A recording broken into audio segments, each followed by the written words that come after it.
Right. Okay. On to the final session before we go into the first break. We've got Frank and Simon from NaWaS that are going to come up to the stage, and they're going to be talking about protecting ISPs against DDoS attacks.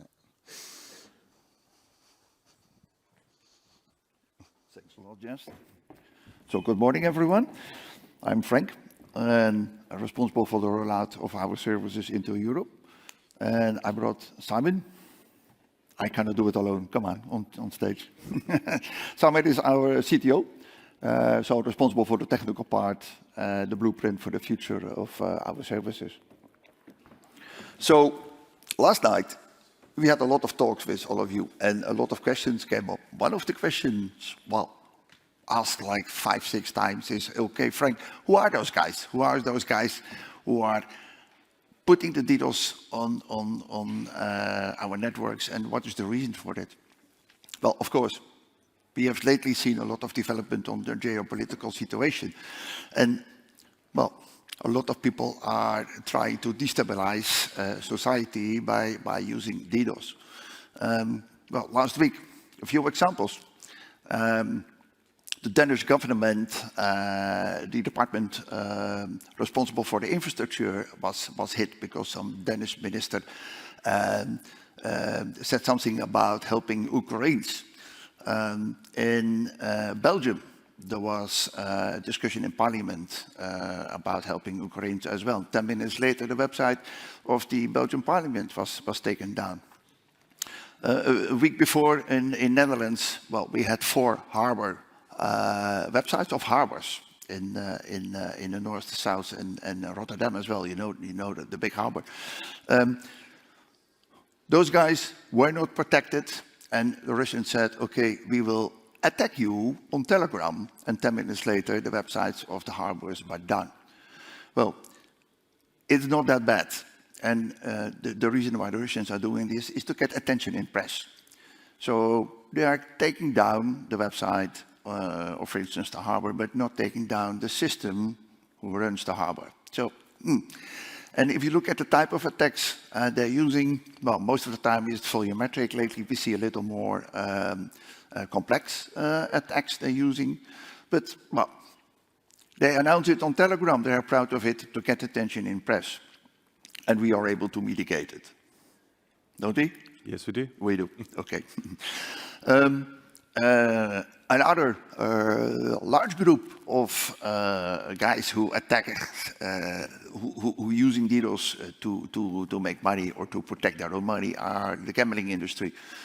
So I'm not sure if anyone here in the audience is a fervent gamer, but if you are a gamer, you sometimes have assets of 10,000 euros or even more, and the moment you are losing your game, well, you can say, okay, I lost my money, or I try to bring down the website of the game, and you keep your money. It's happening all the time. Other, well, reason for DDoS, a very naughty one, is, well, very more close to you than you expect. It can be your son or your daughter doing an exam at school, didn't prepare well, put $100 on a booter site, and bring down the site of the school where they can do an exam. Well, it's happening a lot in Netherlands. It's not harmful, but well, it's very irritating. And then, of course, there is the criminal industry who has a whole SLA running around on making money. On using DDoS, stealing your data, getting into your application layer, getting into your database. And the first thing they do, they send out an email. Okay, guys, we will hit you. And to be serious, that you are aware you have to pay us, we will send you a DDoS attack just to see that we are serious. Happening more and more. A few weeks ago, we had a big Dutch company. They sell a kitchen for in your home. They got hit, and the whole systems were down. They have like 45 shops scattered around the country. Well, no data available, so all the shop all the guys in the shops normally come to you with this nice iPad and say, okay, let's draw your kitchen, make a nice plan of it. They were not available. The data were all gone, and they worked with, well, old-fashioned paperwork, A4, and started. This company, finally, after 3 months, paid 3.5 million to the criminals. So it's a serious thing. But a little more on NaWaS, because we are running a not-for-profit, community-based DDoS detection and mitigation platform. And well, our roots are in a foundation called NBIP. And the goal of this foundation is that we help solve collectively problems of internet society, ISPs and VoIP providers.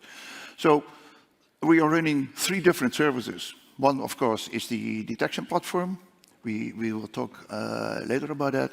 But also, we're helping our internet service provider members on lawful protection, lawful interception. If government asks you to share data of one of our members, an act is sent to us, and we will check on the act if it's compliant with law. And then, well, a guy in a car will go to a data center, put a tap, and share the data for as long as possible. If you are ISP, there is a lot of regulation going on, and you need to be, well, pretty prepared to understand what's going on. Well, we help our members with that service.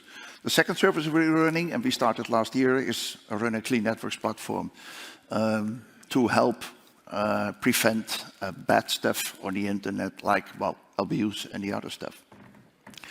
But the biggest thing we are doing is running the mitigation platform called NaWaS, and NaWaS is an abbreviation of National Washing Street. Well, we are not national anymore. We are available in 8 countries, and well, the term washing street is derived from car wash. That's basically pretty funny. If you take your car into the car wash, there is, well, the big brushes taking the rough stuff off your car, and when you finalize the street, the small stuff is going out of it, and well, the car will come out very shiny.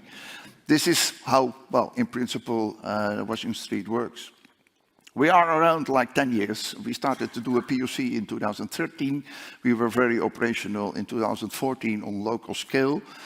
And in 2019, we are already connected to LINX, and since 2 years, we are using the closed user group, which is basically private VLAN connection where we deliver back the clean traffic.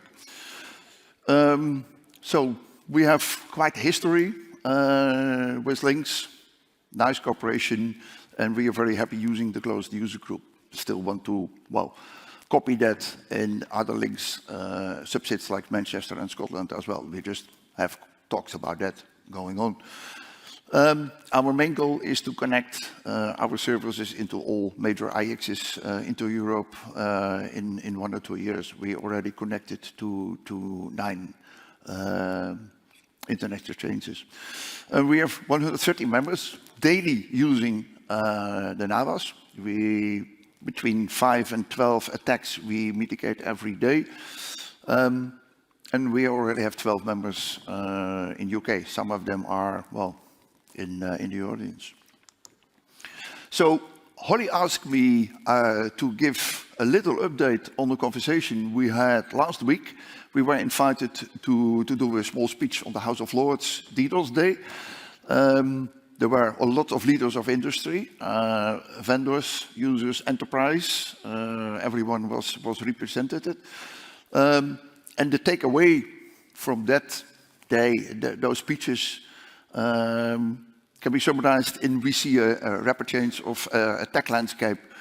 A lot of new attacks are coming, and it's not the easy to mitigate volumetric type anymore. It's more application and database focused attacks who are have very small number of traffic. Well, we always call them nice names. So there is the, well, rapid reset attack. There is the DDoS tsunami. but they're pretty nasty. And a lot of current mitigation devices struggle to mitigate them in a fast way.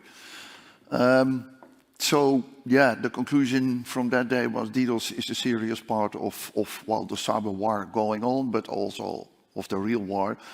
And people are worried about it. It's not a thing can solved easy. You really have to be prepared and protected because, well, DDoS is here to stay, and it's not a matter of if you will be attacked, or it's when will you be attacked. So on the NaWaS, we do also a lot of data sharing because we are not for profit. We don't make money on our data. We don't put our data behind commercial walls, but we share our data. And one of the ways we do, we bring out a quarterly report, and it's here presented like an infographics, and we share data what we see.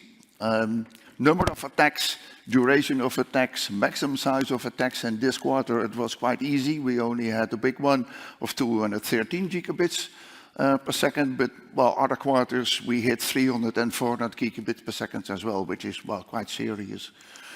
One of the things we saw last quarter is that we had more smaller attacks with a smaller duration.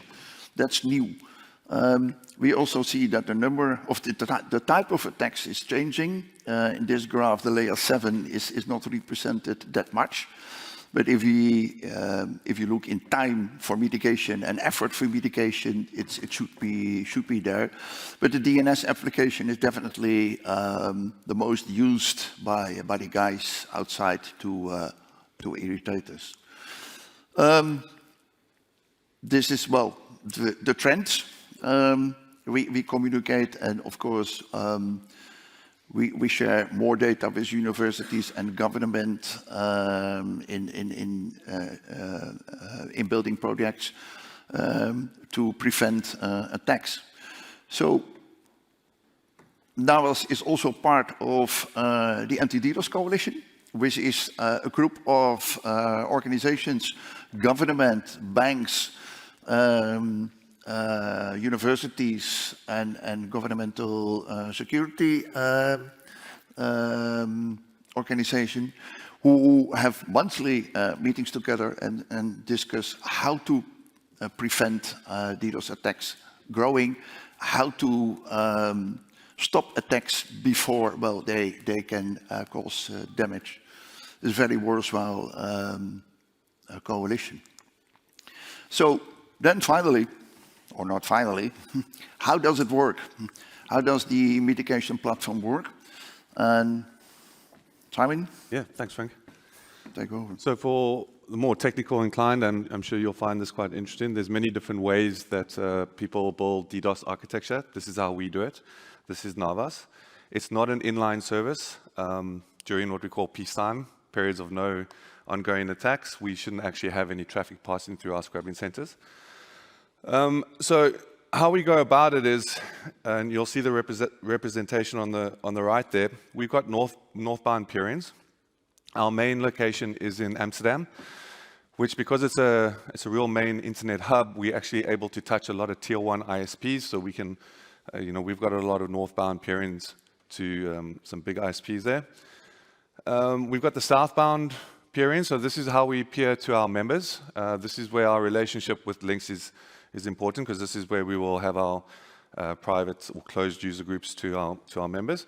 We will have a BGP peering over these links, and these are the links that we ultimately deliver the clean traffic to once they've gone through the scrubbing center.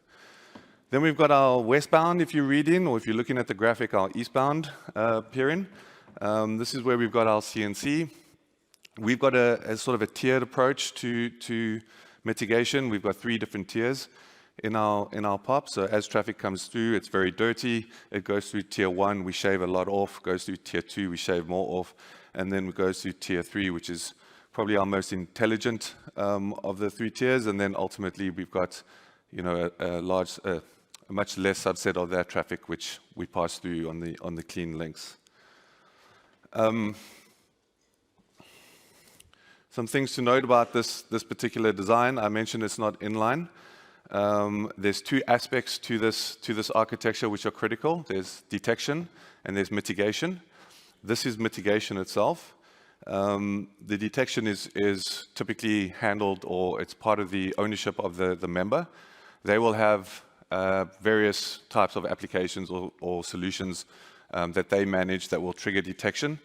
And ultimately, what's going to happen during that detection is whenever a configured threshold is reached, there will be either integration to an orchestration platform, or some of our members are a little bit creative with scripting.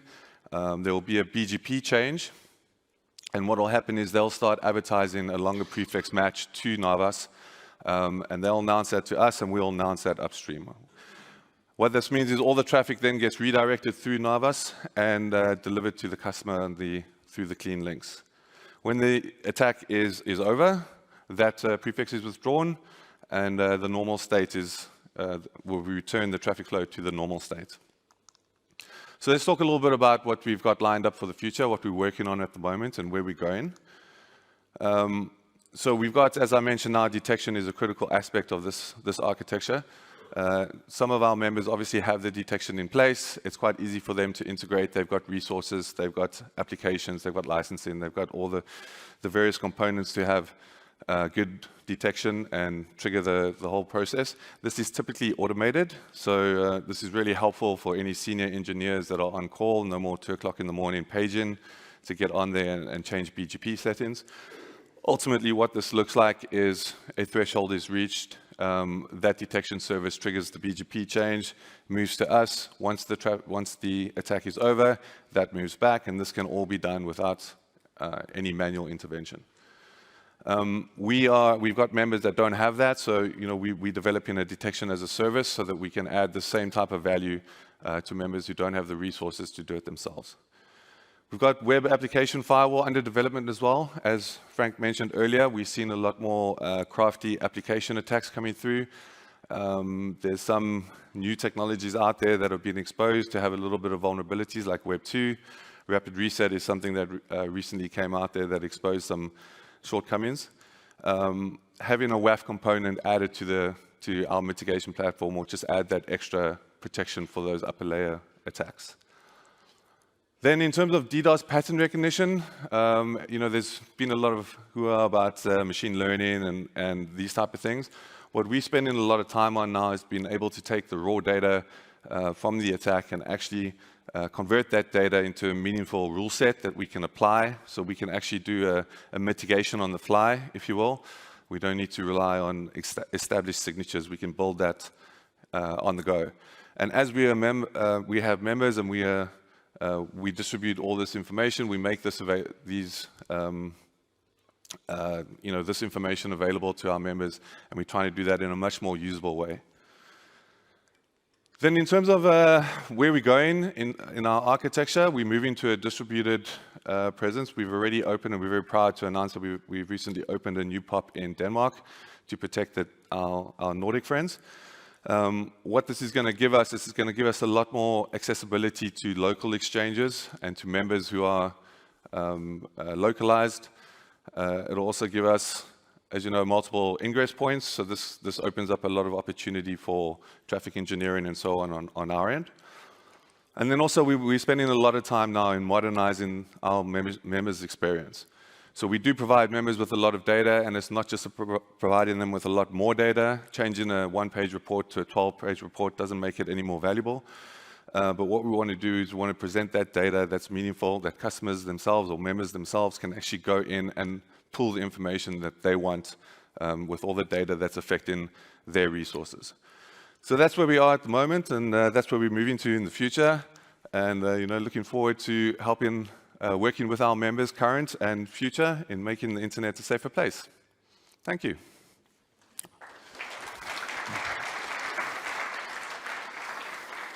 Okay, do we have any questions? Yes, we do, over here. Just a bit of interest, what sort of latency is applied to traffic that goes through one of your scrubbing centers on average? It's very little latency in terms of going through the scrubbing center itself. Where you can find extra latencies depending on where the member is. We do have UK members, and you would expect there to be a slightly more latency component to the whole process than members that are located, say, in Germany or Netherlands itself. So in terms of the latency through the whole process, it's very minimal, but the ultimate experience per member is different towards the location. And obviously, as we build out, as we get closer to members, we can do a lot in reducing that. And sorry to dominate this a bit, but are you planning on, do you open source any of your DDoS heuristics, as in some of the traffic characterizations and the like? In terms of, do we make it public? We do to our members. So our members have a lot of visibility into what's happening, the data. We don't make it public globally. We find that that's not necessarily a good idea if it's known that certain members are protected by NaWaS and it's known how we go about doing our protection, it leaves a bit of exposure. So. Thanks. Thank you. Any more questions? Great. Thank you. Okay, thank you so much. May I ask a question to the public? Turn it around, short one. Because we got a lot of questions from UK-based ISPs and enterprises as well who want to protect their networks. But say, okay, the data need to stay on the IL. And now, well, we scrub in Amsterdam, so that's nicely done. But in the future, we are looking to establish a scrubbing center in London as well. But we would love to have contacts in the right government, the right government institutions to talk about a little funding, because we are not for profit. And to build another pub is like 300-400K investment on the long term. So we would love to get contacts in the right government institutions, and maybe you guys can help us there a little. That's well. Okay. Well, you guys are going to be here for the rest of the day, yeah? Yeah, so we're about to go to a break now, so yeah, please do catch up with Frank and Simon and thank you. And take that further. Okay, thank you so much.